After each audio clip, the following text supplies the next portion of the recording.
Est-ce que vous avez eu le sentiment d'en voir le début aujourd'hui de cette convergence des luttes ? Un tout petit début, parce qu'on voit bien qu'il y a... ces deux mondes différents qui s'opposent. Les Gilets jaunes, depuis le début, pourquoi il y a eu ce mouvement des Gilets jaunes ? Parce que justement, c'était des gens qui ne se reconnaissaient plus dans les syndicats, qui en tout cas ne voulaient plus considérer qu'ils ne les représentaient pas. Et donc, c'est comme ça que ce mouvement a émergé. Simplement, maintenant, les Gilets jaunes voient bien qu'il y a une espèce d'usure de ces manifestations tous les samedis. Ils sont moins audibles.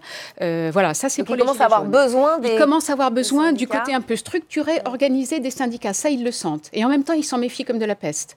Les syndicats, de leur côté, sont tous dans des registres très différents.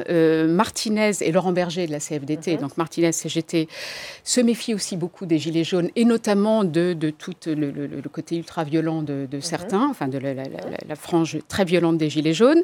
FO est toujours parmi du gros problème qui a conduit à un changement de président. Donc, c'est un peu la pétaudière, ils n'en sont parmi, ils ne sont pas en état de récupérer un mouvement comme ça.